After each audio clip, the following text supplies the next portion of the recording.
Ufumbuzi wa nusu fainali ya Sepesha Rushwa Cup 2025 jijini Dodoma umefanyika katika viwanja vya shule ya Dodoma Sekondari, na mgeni rasmi wa tukio hilo ni afisa michezo halmashauri ya jiji la Dodoma, Neema Kilongola, ambapo amewahasa vijana kujitokeza kushiriki uchaguzi mkuu wa mwaka 2025. Napenda kuwapongeza waandaaji wa haya mashindano kwa kuona fursa kwa vijana, lakini pia nipende kuwapongeza wadhamini wetu Yas na wengine wameweza kusapoti. Tunaangalia nini mbele kwa vijana. Vijana ndo taifa la kesho.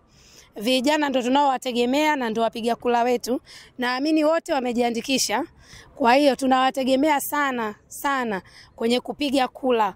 Na tunatakiwa tupige kura, tuchague kiongozi sahihi. Tusiangalie rushwa, tusishawishiwe kwa fedha wala kwa rushwa nyingine yoyote. Tunawategemea sana vijana wetu, na pia kwenye michezo tunatengeneza utimamu wa akili na mwili. Kwa hiyo ukiwa na utimamu wa akili utaenda kuchagua kiongozi bora kwa maendeleo ya taifa letu. Naomba nisiwe muongeaji sana, napenda kuyafungua rasmi mashindano yetu. Niwatakie michezo mema. Ufumbuzi huu wa nusu fainali ya Sepesha Rushwa Cup umelenga kuelimisha vijana juu ya kupinga na kutokomeza rushwa nchini Tanzania.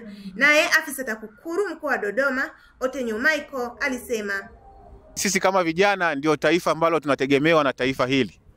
Kwa hiyo kwa nafasi tulizonazo, manake tuna wajibu mkubwa kabisa wa kuhakikisha moja, tunashiriki kikamilifu katika uchaguzi. Sio kushiriki tu, lakini kuchagua viongozi, si ndivyo? Mnajua kabisa mwaka huu tutachagua madiwani, tutachagua wabunge, tutachagua rais. Sasa kwa nafasi tulizonazo, kura yako ni muhimu sana katika kuhakikisha tunapata kiongozi bora na si bora kiongozi, si ndivyo?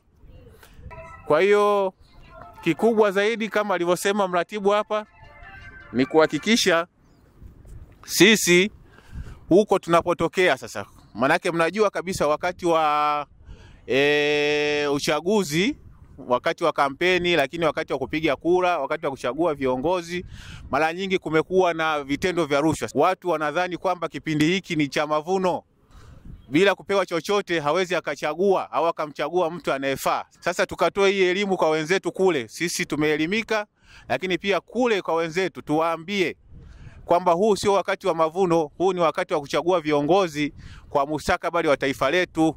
Naye mratibu wa Sepesha Rushwa Cup 2025 mkoa wa Dodoma, Elias Abdallah, amewataka washiriki kuzingatia dhima ya mashindano hayo. Kwa mwaka huu ni msimu wa pili, kwa hiyo tunawakaribisha sana katika mashindano haya Sepesha Rushwa Cup, lakini tuzingatie lengo la mashindano haya. Lengo ni kutoa elimu ya nini? Elimu ya rushwa, si ndio? Kwa hiyo tuzingatie ile elimu ambayo tutakayopewa hapa na tukaiishi, lakini pia hata tukatoe elimu kwa wenzetu wale ambao hawajafika hapa. Wakatae rushwa kwa vitendo, especially katika kipindi cha uchaguzi mkuu wa mwaka huu 2025. Tunaelewana Sepesha Rushwa. Sepesha Rushwa, chagua kiongozi sahihi.